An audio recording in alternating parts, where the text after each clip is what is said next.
Hello everyone, welcome back to our YouTube platform daily current affairs session. Guys, ఇదే మొదటిసారిగా మీరు నా క్లాస్ని చూస్తున్నట్లయితే కింద సబ్స్క్రైబ్ బెల్ బటన్ ఉంది కదా, యాక్టివేట్ చేసుకోండి. కంటెంట్ నచ్చిందా ఖచ్చితంగా ఒక లైక్ ఇవ్వండి. మీకు ఏమైనా ఓన్ సజెషన్స్ ఉంటే, ఇంకేమైనా మార్పులు చేర్పులు చేయాలనుకుంటే కింద కమెంట్ బాక్స్లో కమెంట్ చేయండి. మన పీడిఎఫ్స్ ఇటు తెలుగులో అటు ఇంగ్లీష్లో బైలింగ్వల్గా అవైలబుల్గా మన టెలిగ్రామ్ గ్రూప్ రోహిత్ అకాడమీ కింద డిస్క్రిప్షన్లో ఉంది. You can go and acquire the data. Okay, so guys, మనం మాట్లాడుకుందాం. ఎవ్రీడే రోజుకి 10 కరెంట్ అఫైర్లు. ఎక్కువ వద్దు, ఎక్కువ స్ట్రెస్ అస్సలు వద్దు. ఒక రోజుకి 10 కరెంట్ అఫైర్లు. ఓకే, ఇంటూ 30 డేస్ చూసుకోండి. అంటే ఒక్క నెలకి 300 కరెంట్ అఫైర్లు. ఈ 300 కరెంట్ అఫైర్లు not only current affairs but also subjects. ఎలా సార్ సబ్జెక్ట్స్? మొన్న మనం మాట్లాడుకుందాం యూపీఎస్సీ 100 ఇయర్స్ అయిందని. మరి యూపీఎస్సీ 100 ఇయర్స్ అయిందని అక్కడ చెప్పడంతో నేను ఊరుకున్నానా? యూపీఎస్సీ కలోనియల్ టైంలో దాని క్రోనాలజీ ఎలా ఉంది, దాని ఆర్టికల్స్ ఎలా ఉన్నాయి, దాని పార్ట్స్ ఎలా ఉన్నాయి, దాంట్లో ఏమైనా అమెండ్మెంట్ యాక్ట్స్ జరిగినా లేవా, ఇవన్నీ మాట్లాడుకున్నామా లేదా? అంటే ఇక్కడ చూడండి, ఒక current affair with static GK, దాని static GK and subject interlink. So ఇలా ఒక నెలకి మీరు 300 టాపిక్స్లో static GK, current affairs, subjects వింటున్నారు. మరి అది 12 నెలలు వేసుకోండి. 12 నెలలు అంటే ఒక ఇయర్కి 3600 కరెంట్ అఫైర్స్. ఇవి కానీ మీరు పర్ఫెక్ట్గా ఉంటే ఎస్ఐపిసి ఏంటి, అంతకు మించి లెవెల్ కూడా మీరు కేక్ వాక్, ఇలా కత్తి తీసుకొని కేక్ని ఎలా నరికేస్తారో అలా మీరు దీన్ని క్రాక్ చేయగలరు. సో ఇది గాయస్ మన కమిట్మెంట్, ఓకే, చలో ఇంకా లేట్ చేయకుండా మన టాపిక్లోకి వెళ్దాం. First topics to be covered. Sir Creek line గురించి మాట్లాడుకుందాం. Ichamati river, trichloroethylene, snow leopard, alpine, musk deer, తర్వాత Vithalbhai Patel, east China sea, typhoon Kajiki, Pakistan port and AP and Telangana regional issues. ఇవి మాట్లాడేసుకుందాం. So in this context first thing చూడండి, first of all Sir Creek. మీరు ఇట్లాంటి వాటిని అస్సలు ఏమాత్రం భయపడకండి, చాలా లైట్. ఫస్ట్ ఆఫ్ ఆల్ చూడండి, what is the meaning of Sir Creek. నేను చెప్పను, ఒకసారి చూపిస్తా, నాతో పాటు కమ్ రండి. చలో, సర్క్రీక్. యా, అందరూ తండేల్ మూవీ చూసిర్రా? బుజ్జి తల్లి సాంగ్ ఉంటుంది. యా, దాని గురించి మాట్లాడుకుందాం. అందరూ ఏ జైలుకి వెళ్తారు దానిలో? కరాచీ కదా. ఎస్, కరాచీ జైలే కదా అందరూ వెళ్ళేది. ఎందుకు? మన టెరిటోరియల్ బార్డర్స్ క్రాస్ చేయడం వల్ల వాళ్ళు కరాచీ జైలుకి వెళ్ళరు. ఇది కాంటెక్స్ట్. మూవీ చూసారు కదా. Okay, yes. మరి ఇక్కడ చూడండి, గుజరాత్ని పాకిస్తాన్ని వేరు చేసిన ఒక లైన్ మీకు ఇక్కడ కనబడుతుందా లేదా? ఎస్, ఈ లైన్ అండ్ ఈ area, this is called Sir Creek. What is the meaning of creek అంటే ఇక్కడ చూడండి గాయస్, ఒక్కసారి క్లారిటీగా వీడియో హెచ్డీలో పెట్టుకొని చూడండి, 1080 పిక్సెల్లో, లేదా ఏం కనబడదు. ఇక్కడ చూడండి, మొత్తం ల్యాండ్స్కేప్స్. ఈ ల్యాండ్స్కేప్స్ని వాటర్ బాడీస్ చెదరు చేసినట్లుగా మొత్తంగా కట్ చేసేస్తాయి. కనబడుతున్నాయా లేదా? ఇవన్నీ వాటర్ బాడీస్ అండి, ఏమో నర్వ్స్ అనుకోకండి. ఓకే, బాడీలో నర్వ్స్ ఎలా ఉన్నాయో అలా మొత్తంగా ఈ వాటర్ బాడీస్ అన్నీ ఈ ల్యాండ్ స్లైడ్స్ని మొత్తంగా కటింగ్ చేసేది. This is called creek. దీన్ని మనం క్రీక్ అనే పేరుతో పిలుస్తున్నాం. ఓకేనా, దీన్ని మనం క్రీక్ అనే పేరుతో పిలుస్తున్నాం. అండ్ ఈ సర్క్రీక్ని ఆనుకొని పాకిస్తాన్లో ఉన్న వైల్డ్ లైఫ్ శాంక్చురీ చూడండి, Keti Bunder south wildlife sanctuary, Keti Bandar south wildlife sanctuary, Keti Bandar wildlife sanctuary. Okay, so ఈ ప్లేస్ని మనం సర్క్రీక్ అని పిలుస్తున్నాం. అయితే ఇక్కడ థింగ్ ఏంటి, మీరందరూ ఆ తండేల్ మూవీ చూసారు కదా, మన నాగ చైతన్య చేపలు పట్టడానికి ఈ రేంజ్కి వెళ్తే ఇక్కడ ఉన్న టెరిటోరియల్ పోలీస్, ఆ కోస్ట్ గార్డ్ వాళ్ళు అరెస్ట్ చేసి అతన్ని కరాచీ జైలుకి తీసుకోవడం జరుగుతుంది. అది మూవీలో మీరు చూసారు, నేను మళ్ళీ చెప్పదలుచుకోలేదు. ఓకే, ఇక్కడ థింగ్ ఏంటంటే ఈ ప్లేస్లో ఇండియా ఎలాంటి నావిగేషన్ చేయొద్దు అన్నది వాళ్ళ క్లెయిమ్. మేము నావిగేషన్ బరాబర్ చేస్తాం, ఇది మా ఇష్యూ. అర్థమవుతుంది కదా. సో పాకిస్తాన్ మీరు కానీ ఏమైనా మా ఇండియా మీద కాస్త ఎక్కువ తక్కువ చేసినా మేము వరల్డ్లో మీ జాగ్రఫికల్ మ్యాప్ ఉండకుండా చేస్తాం అని ఒక స్ట్రాంగ్ వార్నింగ్ మన డిఫెన్స్ మినిస్టర్ రాజ్నాథ్ సింగ్ గారు ఇవ్వడం జరిగింది. ఇది కాంటెక్స్ట్. అయితే సరే, సర్క్రీక్ మనకి ఎంత డిస్టెన్స్ ఉంటుందంటే ఒక 96 కిలోమీటర్ల వరకు దీని లెంత్ మనకు కనబడుతుంది. ఈ కాంటెక్స్ట్లో అసలు ఈ సర్క్రీక్ ఎలా ఏర్పడిందో మనం చూద్దాం. ఫస్ట్ ఆఫ్ ఆల్, ఈ సర్క్రీక్ మనకి 1914లో బాంబే ప్రెసిడెన్సీ నుంచి బ్రిటిష్ వాళ్ళు డివైడ్ చేయడం జరిగింది. ఓకే, ఇది ఎస్పెషల్గా ఆటుపోట్ల టైంలో, అంటే టైడల్స్ వచ్చే టైంలో, లైక్ అలలు ఇలా ముందుకు వెనక్కి వస్తాయి కదా, ఆ టైంలో ఇది నావిగేషన్కి పర్ఫెక్ట్ ఎగ్జాంపుల్ అని ఒక థియరీ మనకు ఉంది. దాని పేరే తాల్వేగ్ ప్రిన్సిపల్. తాల్వేగ్ ప్రిన్సిపల్. సో తాల్వేగ్ ప్రిన్సిపల్, ఈ తాల్వేగ్ అనే అతను ఏం చెప్పాడంటే ఇక్కడ నావిగేషన్ అంటే ఓడలు రాకపోకలు చేసుకోవచ్చు అని చెప్పాడు. ఇలా ఇక్కడ నావిగేషన్ చేసుకొని వచ్చేది మన ఆరోపణ. వాళ్ళు ఏమంటారు అసలు చేయొద్దు అని వాళ్ళు అంటారు. ఇది ఇష్యూ. అయితే ఇక్కడ థింగ్ ఏంటంటే ఈ సర్క్రిక్కి ఉన్న మరొక పేరు ఏంటంటే బన్గంగా. ఏం గంగా? బన్గంగా. బన్గంగా అని మనం పిలవడం జరుగుతుంది. సార్ మరి ఇది ఎక్కడ లొకేట్ అవుతుంది అంటే గుజరాత్లో మనకి రన్ ఆఫ్ కచ్ అని ఒక ఏరియా ఉంటుంది.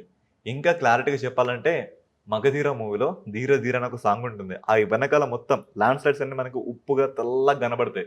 అదేనండి రన్ ఆఫ్ కచ్ ఏరియా అంటే. ఓకేనా?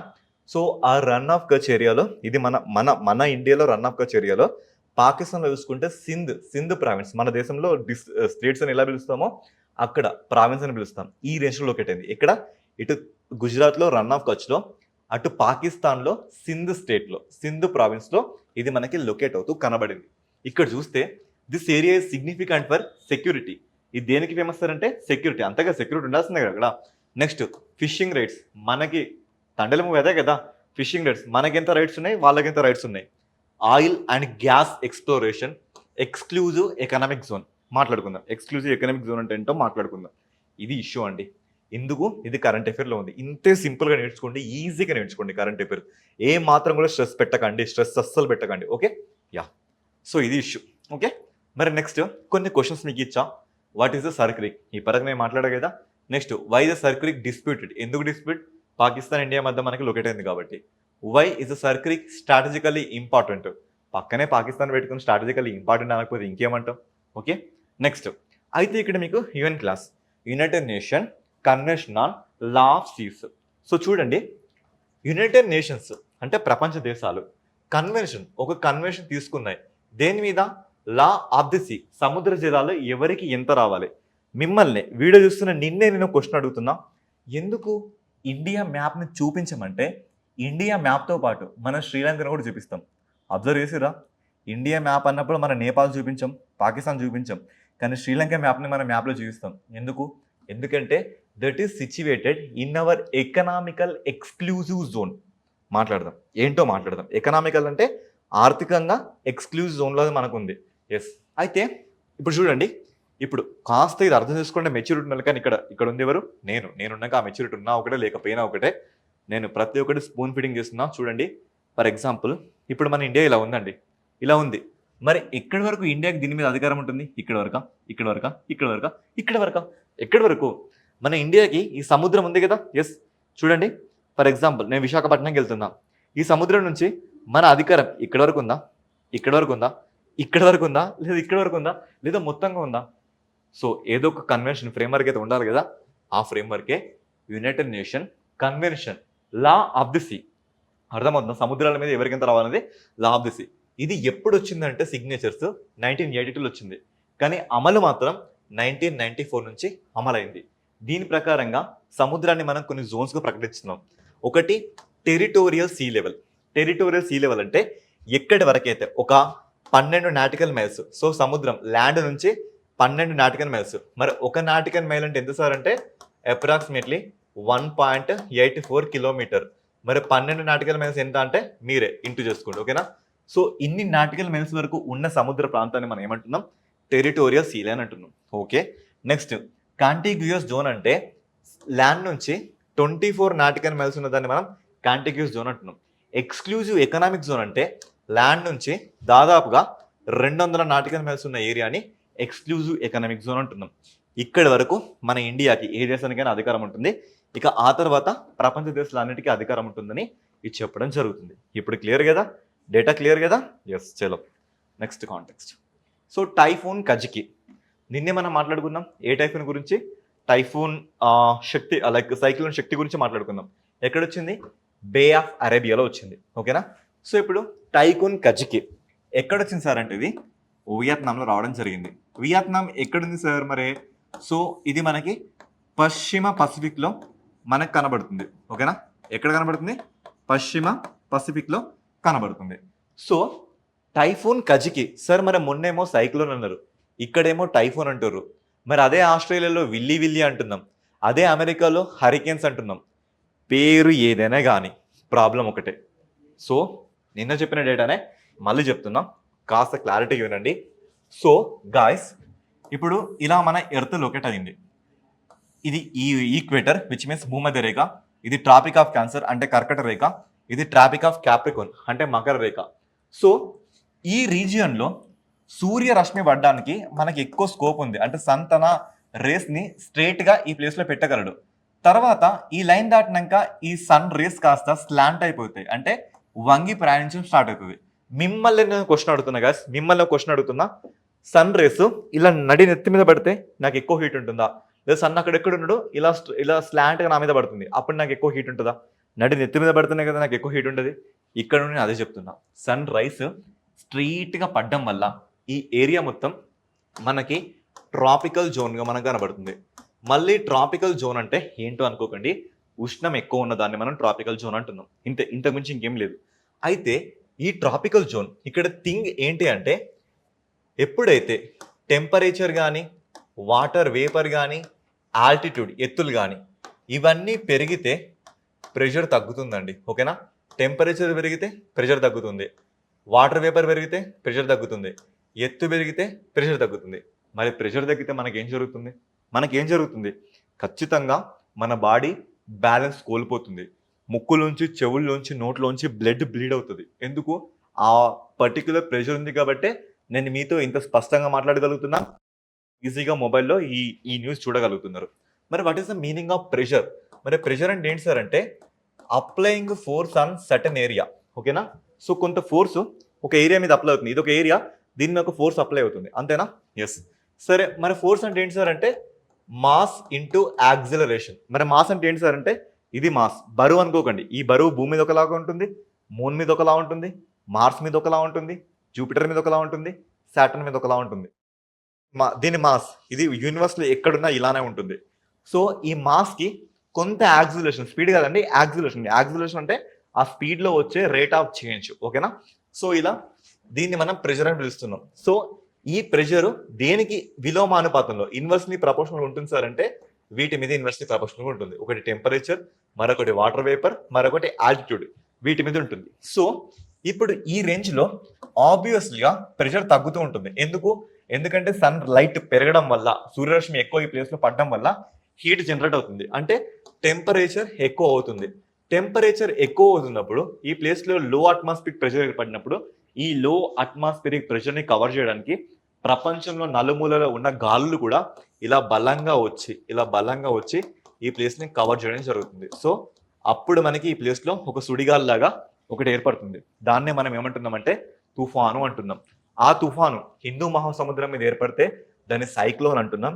పసిఫిక్లో కనబడితే దాన్ని మనం లైక్ టైఫూన్స్ అంటున్నాం. అదే ఆస్ట్రేలియాలో కనబడితే దాన్ని విల్లీ అంటున్నాం. అదే యుఎస్ఏలో కనబడితే హరికేన్ అంటున్నాం. ఇప్పుడు మీకు డౌట్స్ క్లియర్ అయిపోయినాయి కదా? ఎస్. నెక్స్ట్ అయితే ఇది ఇప్పుడు మనకి వియత్నాంలో రావడం జరిగింది. ఎంత వచ్చిందంటే అప్రాక్సిమేట్లీ 166 km/hతో మనకి టైఫూన్ కజికి వస్తుంది. ఈ టైఫూన్ కజికి అని నియమించిన దేశం ఏంటంటే జపాన్ ఇవ్వడం జరిగింది. ఇలా ఈ ప్లేస్ని ఆక్యుపై చేసి చాలా నష్టం చేకూరుస్తుందని చెప్తున్నారు. సో మనకి వియత్నాం ఈ ప్లేస్లో లొకేట్ అవుతుంది. సో ఇదంతా మనకి ఏంటి, వెస్టర్న్ పసిఫికే కదా, ఇలా ఉన్నట్లుగా.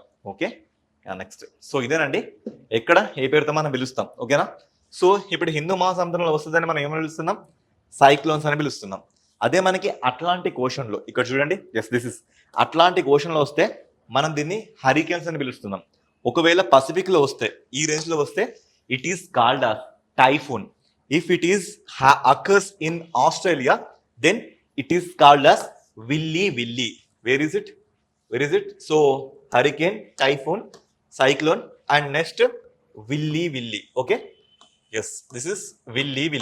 ఇది ఎక్కడ వస్తుంది గైస్? ఇది మనకి ఆస్ట్రేలియాలో ఇలాంటి తుఫాన్లు మనకు కనబడితే that is called as willy. ఒకవేళ హిందూ సముద్రంలో మనకు కనబడితే that is called as cyclone. ఓకేనా? అదే విధంగా మనకి అట్లాంటిక్ ఓషన్ లో, ఓకేనా, if it is occurs in Atlantic Ocean then it is called as hurricanes. If it occurs in Pacific Ocean then it called as typhoon. ఇప్పుడు clear అయింది కదా? ఇది జాగ్రత్తగా గుర్తుపెట్టుకోండి. This is static data, very important. Okay. Next Vithalbhai Patel. Vithalbhai Patel. Vithalbhai Patel ఎవరండి? వల్లభాయ్ పటేల్ విఠల్భాయ్ పటేల్ ఏంటి బాబు? ఇంతే కదా? Yes. So he was elder brother. Guys ఒకసారి చూడండి, మీకు ఇంగ్లీష్ కూడా చెప్పడం జరుగుతుంది ఇక్కడ. ఎల్డర్కి ఓల్డర్కి తేడా తెలుసా మీకు? సో నేను ఒక టర్మ్ రాస్తున్నా, I elder to Tarun. Okay. So he older than Tarun. So ఇప్పుడు చూడండి, రెండిటి స్టేట్మెంట్స్ చూడండి, రెండిట్లో కూడా పెద్ద. కానీ I'm elder to Tarun, he older than Tarun అని రెండు స్టేట్మెంట్స్ ఉన్నాయి మనకి. సో ఎక్కడ చూసినా కూడా ఇక్కడ సరే, ఇక్కడ హీ ఎందుకండి, ఇక్కడ కూడా ఐని నేను రాస్తున్నాను. ఓకేనా? ఐని రాస్తున్నాను. ఓకేనా? So I elder to Tarun, I older than, I'm older than Tarun, I'm elder to Tarun. ఓకేనా? So I'm elder to, I'm older than Tarun రాసా. సో రెండిట్లో కూడా పెద్ద అనే సింబల్ మనకు వస్తుంది. కానీ ఎల్డర్ అనే పదం మనం ఎప్పుడు వాడతాం తెలుసా? సో ఎప్పుడైతే అతడు మనకి రక్త సంబంధానికి సంబంధించిన వాడైతే మనం ఎల్డర్ని వాడాలి. రక్త సంబంధికుడు కాకపోతే ఓల్డర్ దెన్ అనే పదం వాడాలి. రక్త సంబంధం అంటే అర్థం ఏంటి? అతడు నాకు సిబ్లింగ్ అయితే మనం ఎల్డర్ టు అనే ఈ టర్మ్ ని వాడడం జరుగుతుంది. సిబ్లింగ్ కాదు, జస్ట్ పెద్ద అని తెలిస్తే ఓల్డర్ దెన్ అని వాడాలి. అందుకే ఇక్కడ నేను ఏం చెప్తున్నా అంటే he was elder brother to Sardar Vallabhbhai Patel. ఎవరు మనకి? విఠల్ భాయ్. ఓకేనా? విఠల్ భాయ్ పేరు వినంగానే మనందరి గుర్తు రావాల్సిన థింగ్ ఏంటంటే he was the first speaker to Lok Sabha. మన అప్పటి దాన్ని లోక్సభ అనలేదు కదా. సో కాన్స్టిట్యూషనల్ అసెంబ్లీ అని పిలవడం జరిగింది, లేదా లోవర్ హౌస్ అని పిలవడం జరిగింది. ఎప్పుడు? మనకి 1923లో ఎన్నికలు జరుగుతాయి. ఎందుకు ఎన్నికలు జరుగుతాయి? ఎందుకంటే మనకి 1919లో ఒక గవర్నమెంట్ యాక్ట్ వచ్చింది. ఈ గవర్నమెంట్ యాక్ట్ నే మనం ఏమని పిలుస్తున్నాం? రౌలట్ యాక్ట్ అని పిలుస్తున్నాం, లేదా దీన్నే బ్లాక్ చట్టాలని పిలుస్తున్నాం, లేదా దీన్నే సెడిషన్ యాక్ట్ అంటే రాజద్రోహ చట్టాలని పిలుస్తున్నాం, లేదా దీన్నే ముద్దుగా మనం ఏమని పిలుస్తున్నాం? మాంటెగు చేమ్స్ఫర్డ్. ఏమంటున్నాం? మాంటెగు చేమ్స్ఫర్డ్ అంటున్నాం, లేదా కౌన్సిల్ యాక్ట్ అని కూడా పిలుస్తున్నాం. ఎందుకు కౌన్సిల్ యాక్ట్ అని పిలుస్తున్నాం? ఈ కౌన్సిల్ అనేది ఎవరి కింద ఉంటుంది? భారత రాజ్య కార్యదర్శి అంటే సెక్రటరీ స్టేట్ ఫర్ ఇండియా అనే పోస్ట్ లో మనకి మాంటెగు కనబడుతున్నాడు. చేమ్స్ఫర్డ్ చూసుకుంటే మనకి వైస్రాయ్ కనబడుతున్నారు. వీళ్ళు తీసుకొచ్చిన యాక్ట్ ఏంటి? That is 1919 government act. ఈ యాక్ట్ మనకి ఏం చెప్తుందంటే దట్ ఈస్ రెస్పాన్సిబుల్ గవర్నమెంట్ ని మనకి పరిచయం చేసింది. ఓకేనా? రెస్పాన్సిబుల్ గవర్నమెంట్ ని. ఈ రెస్పాన్సిబుల్ గవర్నమెంట్ తీసుకున్న నిర్ణయం ఏంటి అంటే ఎలక్షన్స్ కండక్ట్ చేయాలి.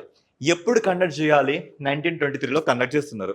అప్పటికి ఐఎన్సి, ఇండియన్ నేషనల్ కాంగ్రెస్ విడిపోయింది. ఎలా విడిపోయింది? ఎందుకు విడిపోయింది అంటే అప్పుడే మనకి సహాయ నిరాకరణ ఉద్యమం, ఇంగ్లీష్ లో నాన్ కోఆపరేషన్ మూవ్మెంట్, అది కాస్త వైలెన్స్ గా మారి చౌరీ చౌరా ఇన్సిడెంట్ మనకు జరగడంతో గాంధీజీ ఆ సహాయ నిరాకరణ ఉద్యమాన్ని ఆపడం జరుగుతుంది. ఆ తర్వాత వెంటనే అదే ఐఎన్సిలో ప్రో చేంజెస్, నో చేంజెస్ అంటే మార్పు కోరుకునే వాళ్ళు, మార్పు కోరుకోని వారుగా ఇద్దరుగా మనకి కనబడతారు. ఒకరు మార్పు కోరుకుంటారు, ఒకరు మార్పు కోరుకోరు అన్నట్లుగా.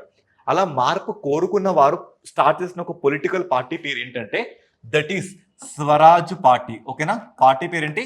స్వరాజ్య పార్టీ. దీన్ని ఎప్పుడు స్టార్ట్ చేశారంటే 1923లో స్టార్ట్ చేయడం జరిగింది. ఎవరు సార్ దీన్ని స్టార్ట్ చేశారంటే చిత్తరంజన్ దాస్. ఓకేనా? సిఆర్ దాస్ మనకి అధ్యక్షుడిగా, సెక్రటరీగా మోతీలాల్ నెహ్రూ అంటే జవహర్లాల్ నెహ్రూ వాళ్ళ డాడీ, వీళ్ళతో దీన్ని స్టార్ట్ చేయడం జరుగుతుంది. అందులో ఒక కోఫౌండర్ గా మనకి ఈ విఠల్ భాయ్ గారు కనబడడం జరుగుతుంది. సార్ ఇంతసేపు ఇవన్నీ చెప్తున్నారు, మరి విఠల్ భాయ్ గురించి మనం ఎందుకు మాట్లాడుకుంటున్నాం? ఇదే కదా మీ డౌట్. సో ఆర్ఎస్ఎస్ ఎప్పుడు పుట్టింది? September 27 కదా. September 27, 1925లో. మరి ఈయన కూడా పుట్టింది ఎప్పుడు? September 27లో. ఓకేనా? September 27లో పుట్టిండు, 1925 కాదండి. సో చాలా పెద్దోడు. ఓకేనా?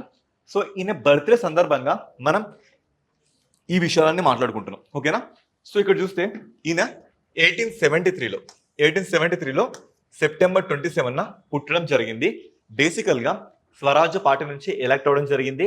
1925లో లోవర్ హౌస్, అంటే ఇప్పుడు మనం చూస్తున్న లోక్సభగా అప్పట్లో కాన్స్టిట్యూషన్ అసెంబ్లీగా, సెంట్రల్ కాన్స్టిట్యూషన్ అసెంబ్లీగా మనం పిలుస్తున్నాం. దానికి మొదటి స్పీకర్గా ఈయన మనకు కనబడడం జరుగుతుంది. సో గాంధీజీ కంటే ముందే మన దేశంలో రాజకీయాలు మొదలుపెట్టిన వ్యక్తి. సో లైక్ మన కాన్స్టిట్యూషన్ రీఫార్మ్స్ కానీ, కాన్స్టిట్యూషన్ ని ఎస్టాబ్లిష్ ఎలా చేయాలి అనే దానికోసం పోరాడిన దాంట్లో ఒక నెంబర్ 1 లీడ్గా మనకు కనబడతాడు. ఇది మన దేశంలోనే కాదు, విదేశాలకు కూడా తీసుకెళ్లిన ఘనత అయింది.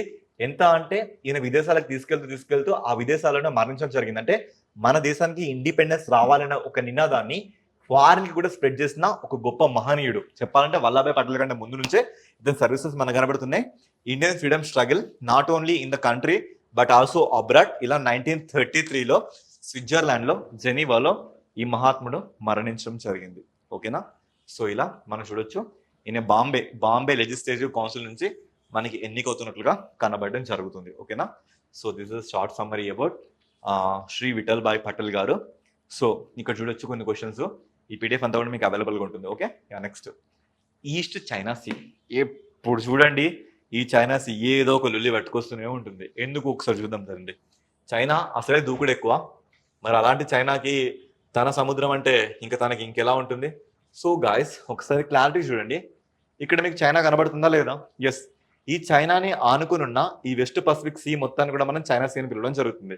ఎందుకో చైనా దగ్గర ఉందో చైనా సీ అంటున్నాం.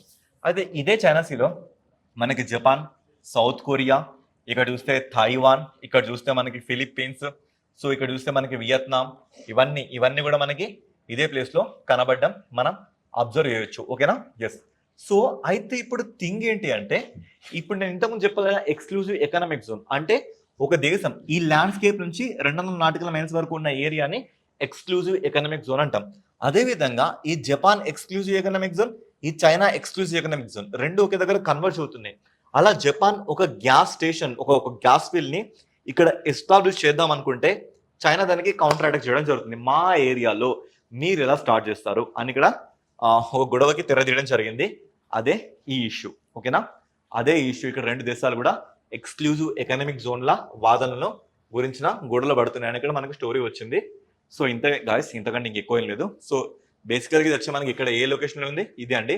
సో ఈ లొకేషన్ అంతా కూడా ఇదే. ఇక్కడ చూస్తే మనకి ఇదేంటి? So this is called Japan and this is called China.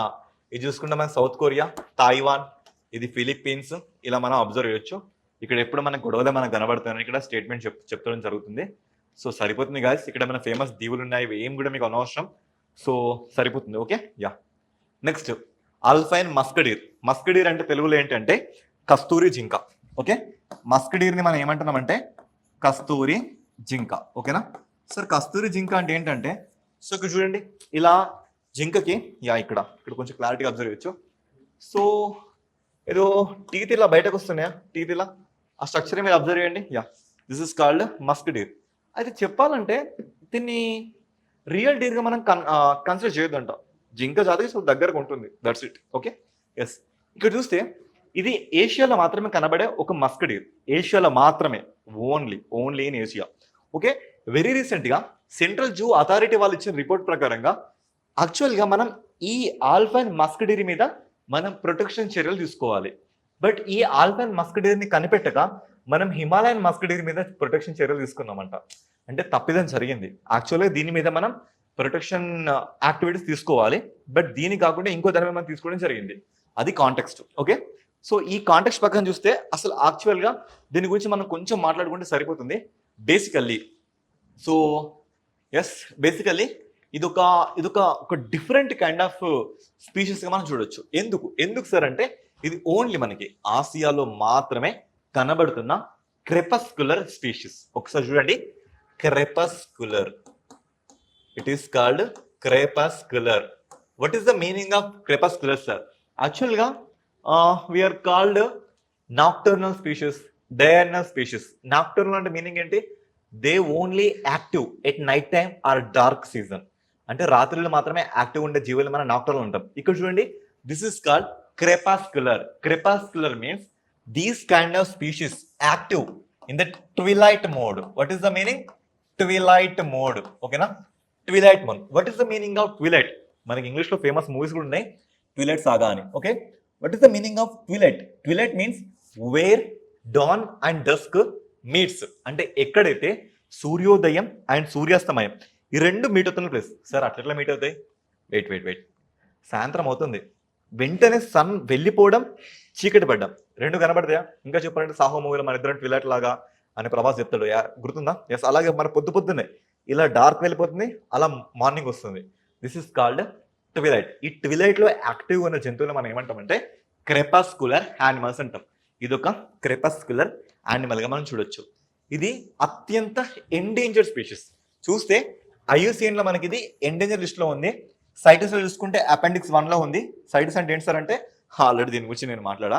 Okay, next wild life protection act 1972 లో షెడ్యూల్ 1 లో ఉంది. ఎటు చూసినా కూడా this is most endangered species. ఓకేనా, దీన్ని మనం కాపాడుకోవాలి. ఇది హిమాలయన్ రేంజ్ లో approximately 3000 meters to 5000 meters height లో మనకు కనబడుతుంది. అంటే it is located in Himachal range and Himadri range. ఈ రేంజ్ లో ఇది మనకి కనబడుతుంది. సో ఇది మన దేశంలోనే కాదు, హిమాలయ ఉన్న ప్రతి దగ్గర like India, Nepal, Bhutan and some part of the China, ఈ రేంజెస్ లో ఇది మనకి కనబడుతుంది. సో అత్యంత అంతమైపోతున్న జీవి. సో ఇది ఓన్లీ లైక్ హెర్బివోరస్ అంటే ఆకులు అలం దిల్లి మాత్రమే బతుకుతుంది. This is not carnivorous. Okay, some of the questions ఇండియాలో మరి ఎక్కడెక్కడ కనబడుతుంది సార్ అంటే it is available in Jammu Kashmir, Himachal Pradesh, Uttarakhand, Sikkim and Arunachal Pradesh. Arunachal Pradesh లో ఉన్న హిమాలయస్ ని మనం ఏమని పిలుస్తాం? This is called Purvanchal. ఓకేనా, it is called Purvanchal. Okay, IUCN list లో it is situated in endangered species. Then IUCN ఎప్పుడు ఏర్పడింది సార్ మనకి? This is occurred in 1948. ఏ ప్లేస్ లో? Gland city which is located in Switzerland. So ఈ IUCN means International Union Conservation for Nature.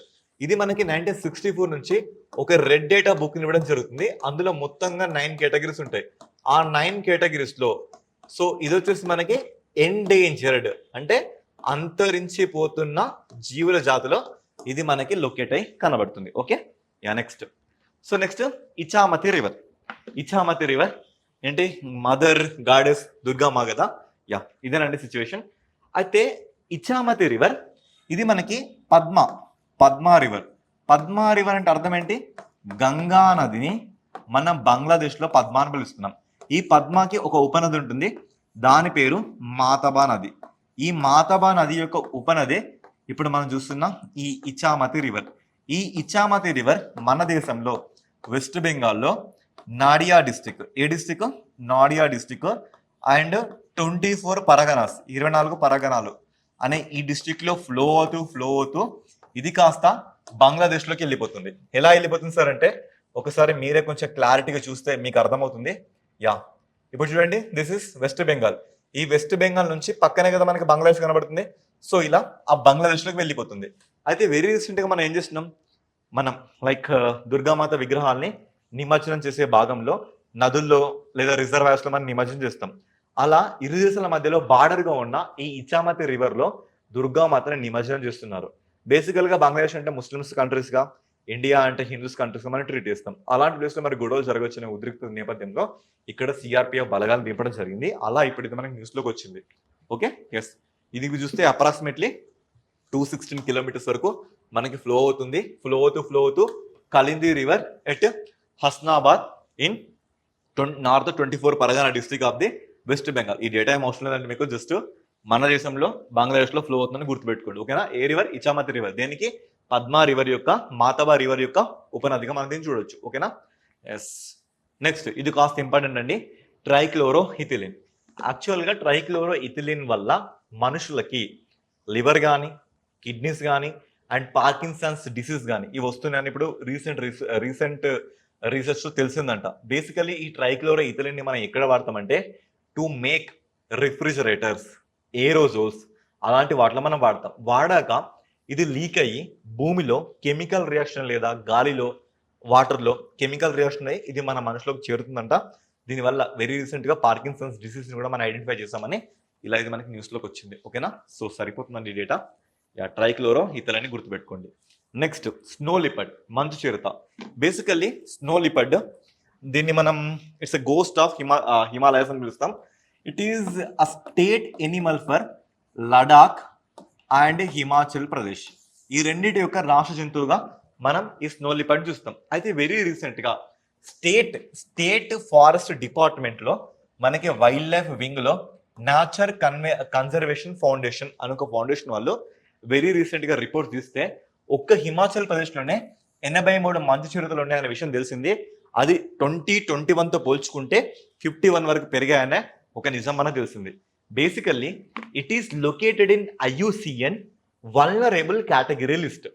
ఇది మనకి IUCN లో వల్నరబుల్ లిస్ట్ లో అంటే హాని పొందడానికి అత్యంత ఆస్కారం ఉన్న జాబితాలో ఇది మనకు కనబడుతుంది. అండ్ ఇదే కాకుండా ప్రపంచంలో ఒక 12 కంట్రీస్ రేంజెస్ మనకు కనబడుతుంది. అందులో వన్ ఆఫ్ ది రీజన్ మన India. After that Afghanistan, Bhutan, China, India, Kazakhstan, Kyrgyzstan, Mongolia, Nepal, Pakistan, Russia, Tajikistan, Uzbekistan ఈ అన్ని రేంజెస్ లో ఇది మనకి అవైలబుల్ గా ఉంటుంది. And it is state animal for Ladakh and Himachal Pradesh also. So Himalayan ranges లో మనకు కనబడుతుంది, వల్నరబుల్ లిస్ట్ లో మనకు ఉంది. సో అప్రాక్సిమేట్లీ ఇండియాలో ఒక 700 వరకు ఈ స్నో లిపర్స్ ఉన్నాయని మనం చూడొచ్చు. ఓకేనా? ఎస్, బేసికల్ గా ఎక్కడ మనకు కనబడుతుంది సార్ అంటే మనకి వెరీ రీసెంట్ గా మనం మాట్లాడుకున్నాం cold desert in the cold desert biosphere reserve in Himachal Pradesh.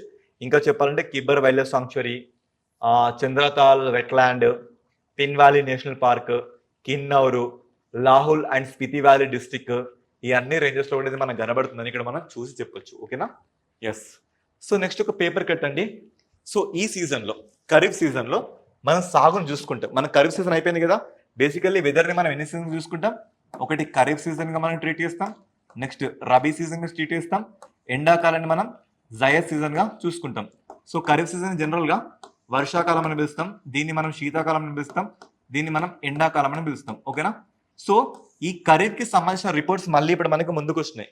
ఈ రిపోర్ట్స్ లో చూసుకుంటానంట ఇండియాలో లాస్ట్ ఇయర్ తో పోల్చుకుంటే, లాస్ట్ ఇయర్ అంటే ఫినాన్షియల్ ఇయర్ 2024-25 తో పోల్చుకుంటే ఈ ఫినాన్షియల్ ఇయర్ 2025-26 కంట ఎన్ని ఎకరాల పొలాలు ఎక్కువ సాగులోకి వచ్చినాయంటే 6.5 lakhs acres. ఓకేనా? ఎస్, లక్షల హెక్టార్ల పొలం. 1 హెక్టార్ అంటే ఎంత? Approximately 2.5 acre land. Okay, so ఇన్ని లక్షల హెక్టార్ల భూమి సాగులోకి వచ్చిందంట. అదే గతేడాది చూసుకుంటే సో 1114 లక్షల హెక్టార్ల భూమి సాగులో ఉంటే ఈసారి 1021 లక్షల హెక్టార్ల భూమి మనకి సాగులోకి వచ్చింది ఇక్కడ తెలుస్తుంది.